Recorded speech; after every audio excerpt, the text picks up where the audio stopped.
obviously with yourselves, giving advice and CV writing guidance and interview techniques to people that really need it. So I've tried to do my best to tailor this to, obviously, do you call them clientele? What's your kind of... Client, service users, whatever. yeah? Service users. Sorry, what organisation are you from? So, Lighthouse Personnel. Oh, right. Oh, I It's see. Right, okay. My wife and my business, Liv is our apprentice. My brother works for us, Right. and yeah, my apprentice Stella is Eleanor, and a friend of ours works. So we're relatively new, but we're very passionate about not just recruiting, but actually giving something back as well. And yeah, I mean, with obviously Lighthouse Personnel for faith reasons.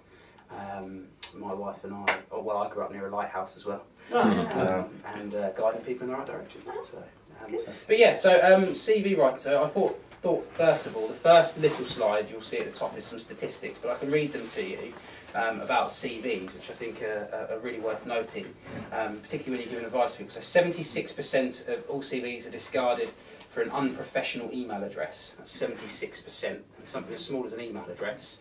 The best one I ever came across was "I hate my sister at." But, you know, it's a shame that people do discard something for something like that, but it is something that's so small that can change that. So, on average, each professional job offer attracts 250 CVs.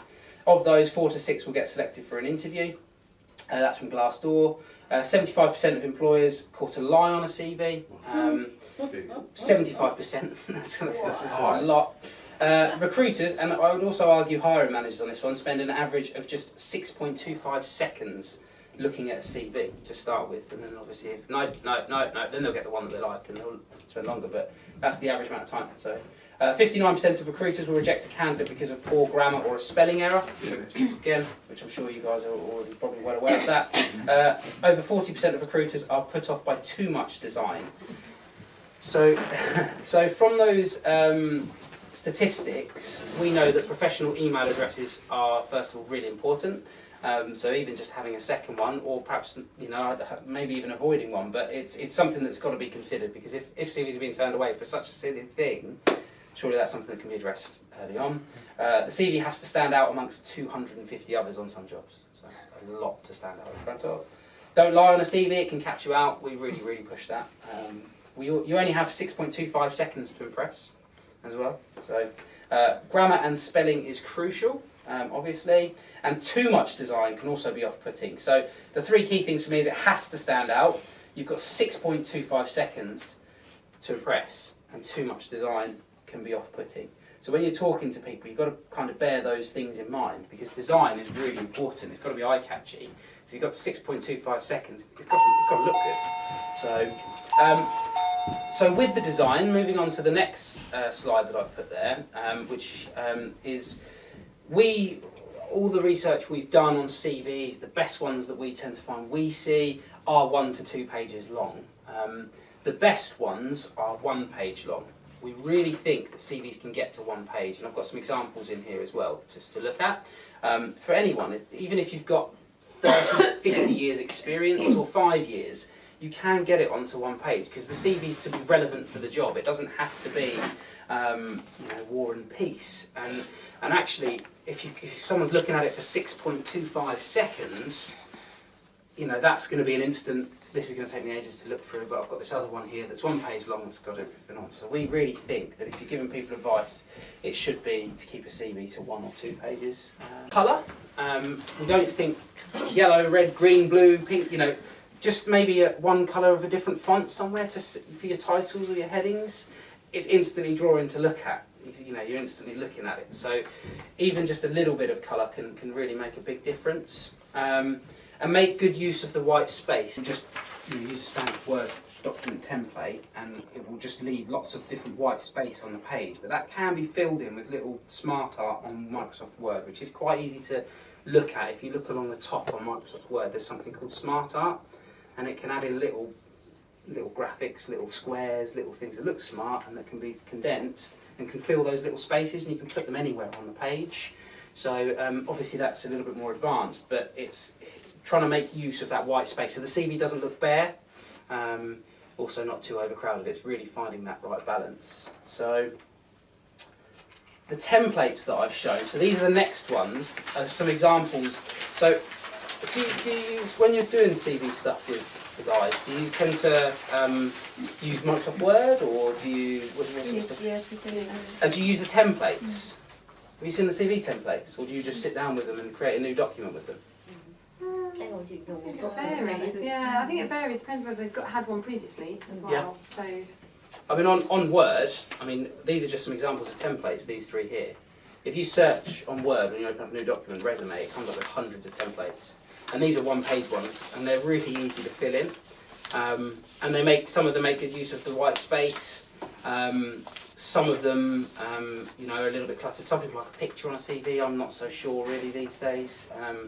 Personally, I don't, but some people find it really professional. It depends on the picture, I suppose, as well. And obviously for the guys, you know, they might not feel so confident, so keeping away from that. But a one-page CV could be really nice and clean and professional, and give off a really good approach for someone. I really shout about one-page CVs. And then to give you some more examples of one-page CVs, the next page I've put there, I've actually put my CV on it. Because I did this recently, because I thought, do you know what, I go out and tell people that you should have a one-page CV, and mine's 2 pages. So I condensed mine to a page, and I used some smart graphics there. So I used some little columns at the top. I did this all on Microsoft Word. There's nothing funky about this. Fortunately, I've got a little graphic designer that's done a little picture of me anyway, so I put that on there. But if I didn't have that picture, I probably wouldn't put a professional picture on there. I just used some little symbols of some bags and put creativity, charisma and passion, so say I've got bags of those things. I put some little smart graphics of my career history, what companies I've worked for. And I don't think you need to have reams and reams of paragraphs of details. I think you can actually condense it much more to give off the right impression, because you also want, you know, from an interviewer perspective, you want to be able to give them more at the interview. You want to keep some of your cards close to your chest. So, you know, when you're telling them, it's not about reams and reams. And also, what I think people can fall into a habit of is repeating what they've done in different jobs, and that's prime space on your CV to actually cut it down to you know, for something else. The other people I've put on here, Jeff Bezos, the guy who runs Amazon, and Elon Musk, he's an inventor. They're ones I just found on Google, but they're one-page CVs.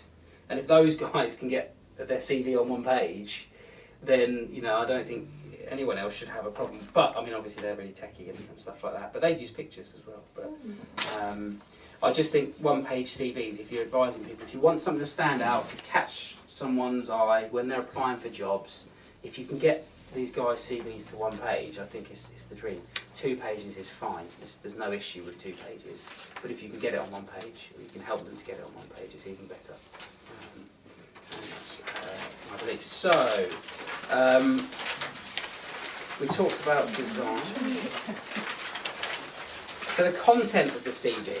So one thing I bang on about is keywords, and one exercise I go through when I go give talks when they're actually putting their CVs together is to think of their dream job and think what keywords someone would search to find that CV. So when you go on Google and you look for a new phone, you might type in camera, phone, Apple, and then it will pull up some ideas. When you type it up, go on Amazon, you use your keywords. Recruitment companies, hiring managers internally will search for keywords. And also, unintentionally, when you're looking at a CV from a hiring perspective, you're looking for keywords. You're looking for what the job description said somewhere in that CV.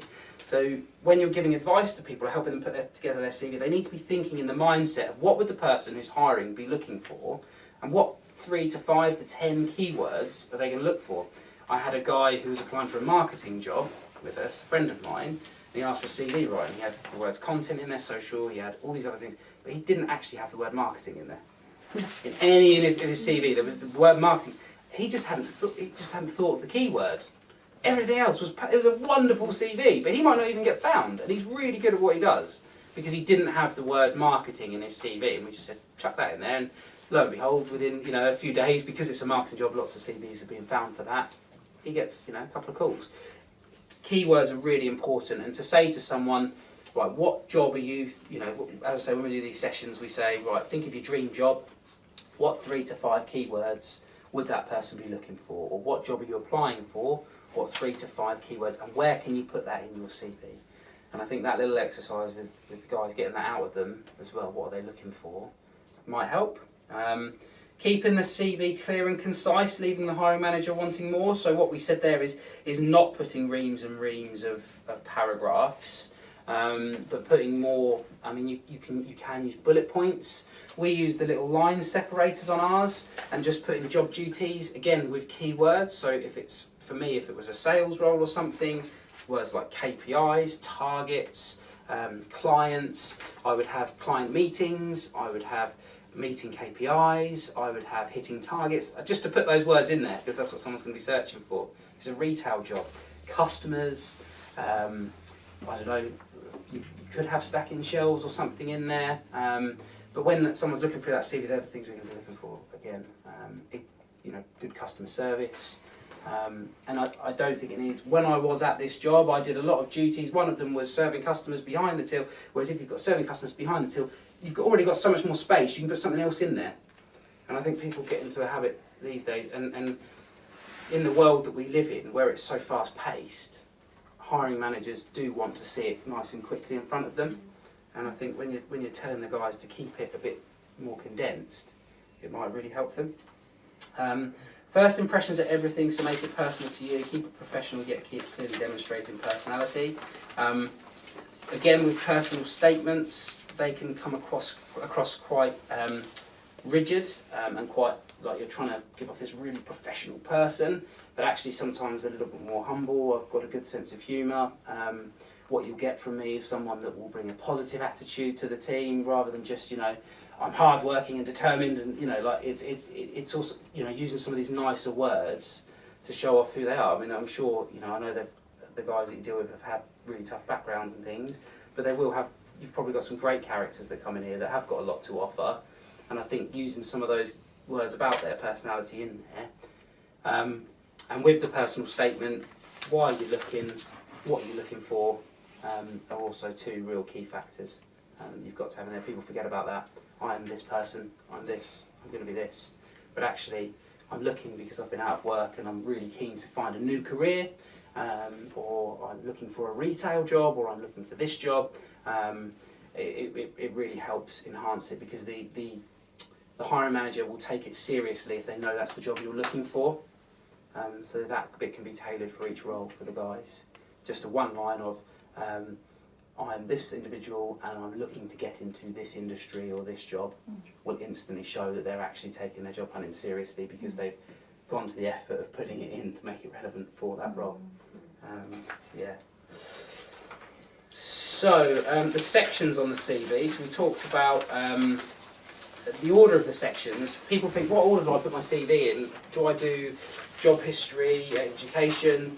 I don't think there's a right or wrong way. I think it's actually more on the individual. So if they've got a really good education, if they're degree educated and something's gone wrong somewhere along the line for them, but their degree should be at the top. Particularly if it's relevant.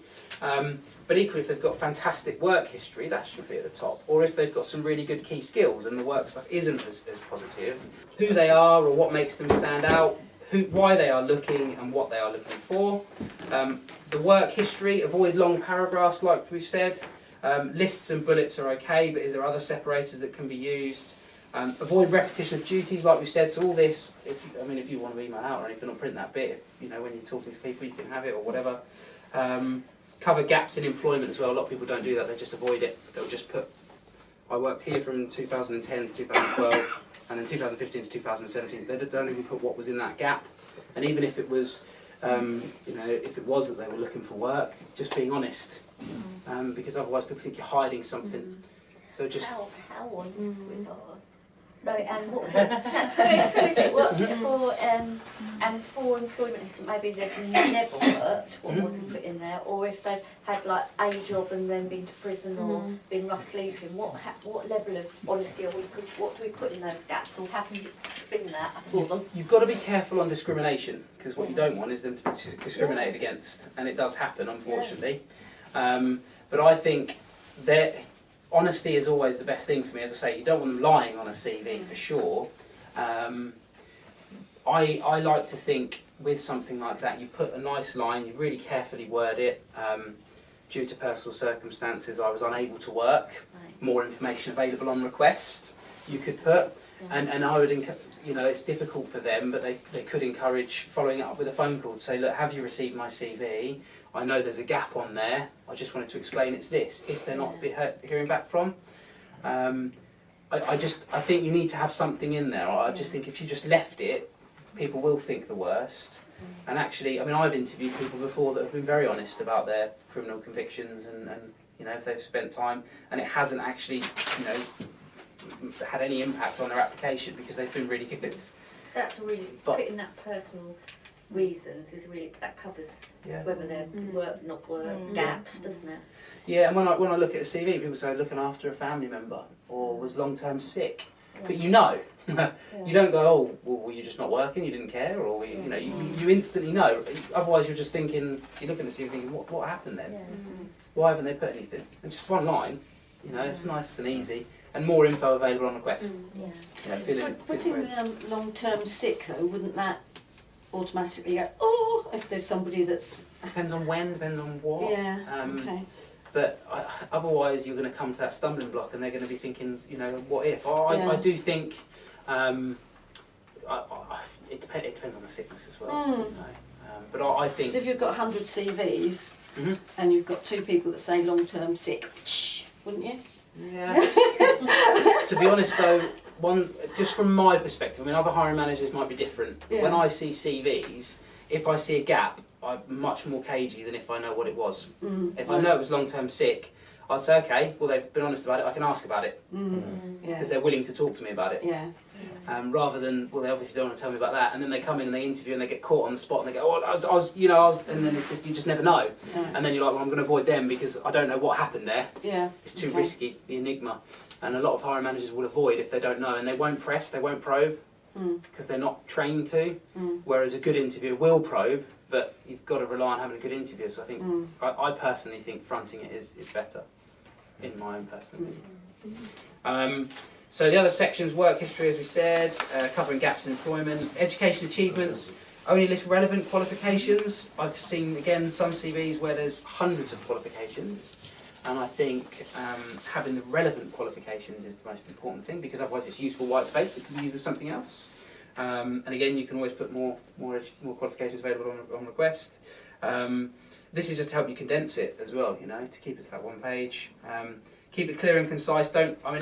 I used to have a big table of education history. Some people like that. It depends on what qualifications you've got or how many there are.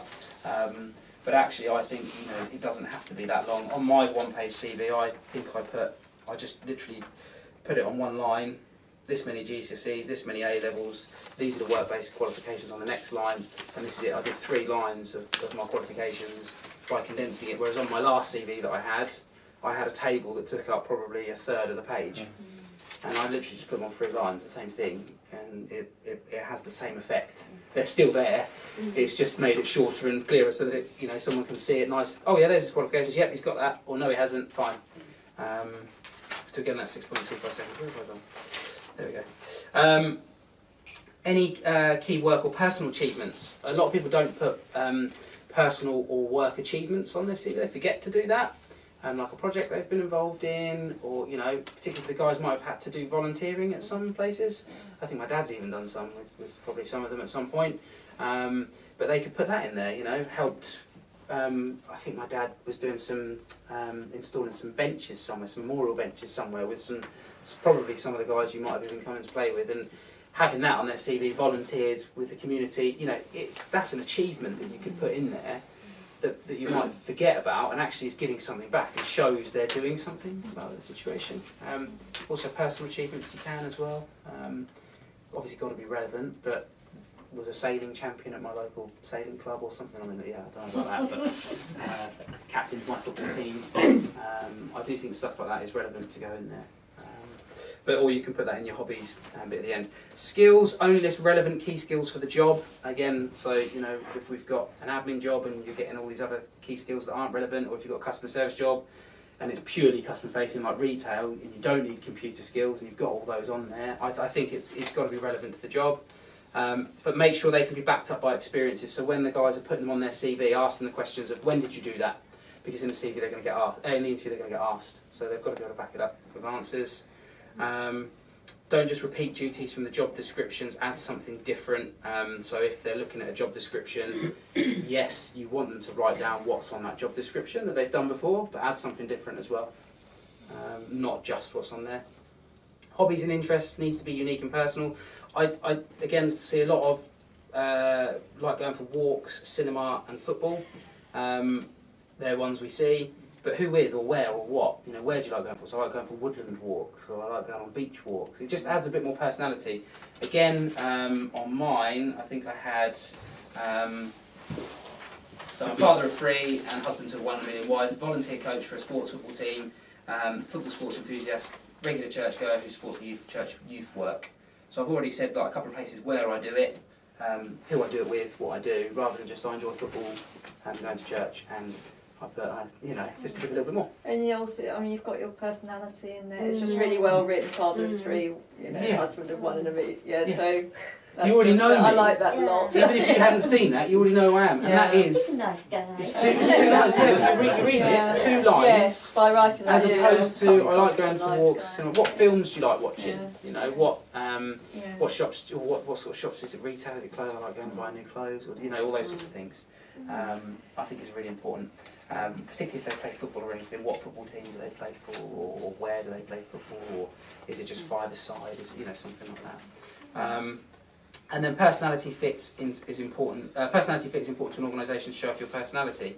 You know, they might not like the fact that I go to church, so I might not fit into their organisation. But to be fair, if they didn't like that, I wouldn't want to work there anyway. So it's got to be important and relevant and reflective of that. And they want to consider, you know, the role they're applying for. Is it a team environment, and do they like being part of a team? And if they do, that's got to be in there somewhere. So. Cool. I don't know how we're doing for time, but that is the final bit that I wanted to cover. The only thing I was going to say to talk about was briefly mention about LinkedIn, but if we've run for time, it's 20 to 5 2, so we probably stay on. Cool. Yeah, Yeah. I think we good. yeah. Cool. Do you want me to cover it? Or wait, then, Yeah, I think so. Cool. We all want to hear more, don't we? So LinkedIn, I haven't sent the slides on this one, but I've sent them to you. Yeah. Everyone know what LinkedIn is? Anyone not know? I don't know.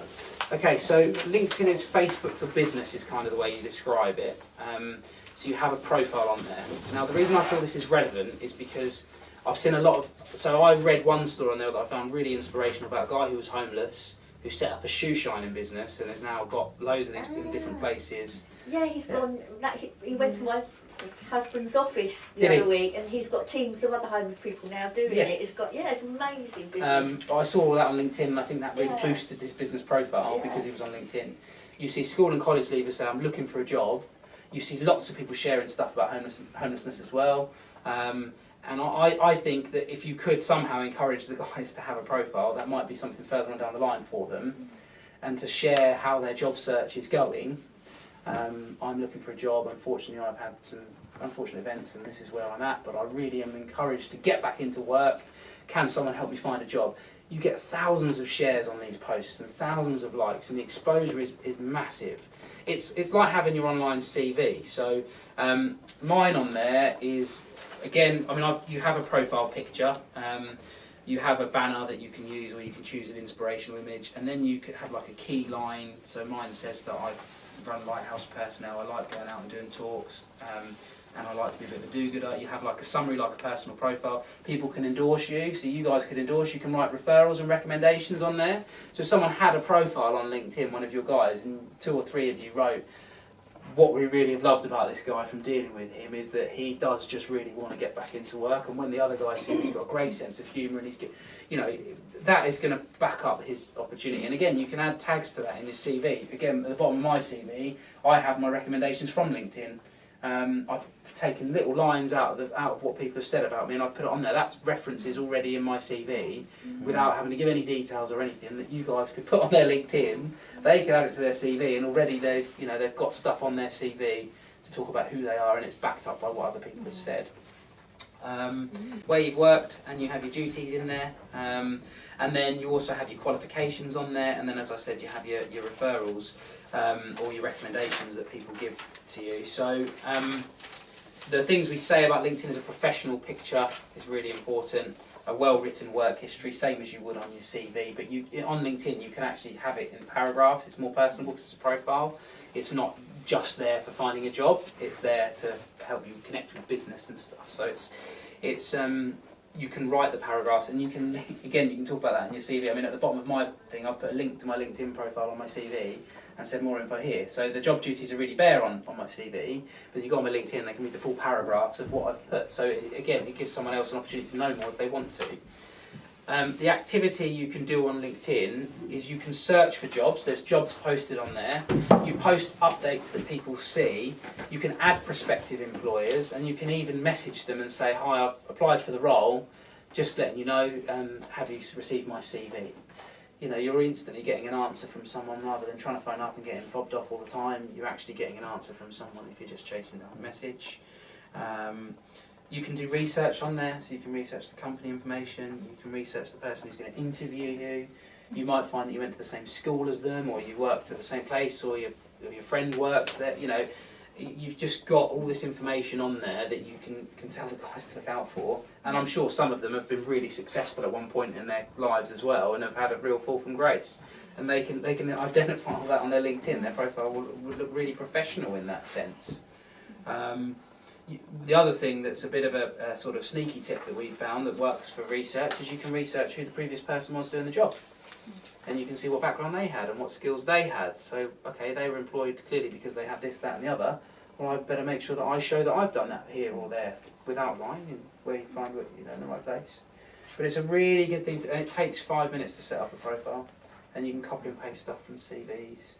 And as I say, I mean, if I saw someone in Colchester, a homeless person, saying that they'd gone to the effort of creating a LinkedIn profile and have written a status to say, "I'm looking for a job," I would share that. I would tag people in my network because I would want to help that person find a job. And people on LinkedIn love doing that. And you might find that you get, stuff off the back of it. This was a shoe shining guy was a prime example of that. So, yeah. Cool. Thank you so much. Behave or conduct themselves at interview. We do interview talks as well. Right. Yeah. We do 1-minute video blogs every week, where sometimes it's snippets from things like today. Sometimes it's just us talking in the office at the camera for a minute. We do loads on interviews. We do what time to arrive. We do what you should do when you arrive. We do what questions to ask at the end, how many to prepare. All different snippet vlogs, and just share them away. They're all on our YouTube channel. I heard the story of a man who went for an interview. The first question he was asked was, "Why do you want to come and work for this company?" And he replied, "At the moment I don't know if I do, but after I've spoken to you I can decide." That was many years ago though. I think that's a good answer. That's the first question they were asked. Because you want to know. Yeah. What happened after that? Did they get the job? Oh, no, I Did it didn't move know. further? Yeah, I'd love to know, 'cause I wouldn't be surprised if they did, because it's bold, but it's But also it was being many years sensible. ago. Yeah. It wouldn't. If someone said that to me, it wouldn't offend me. I'd say, "Great, okay." But I'd probably then go, "Okay, so what have you found out that you like about it coming in?" I'd want to know more. And if the company were funny about that, is that also the kind of company you want to work for? Because it's a two-way street. It's got to be the right role. I'm not looking for a job at the moment. Yeah.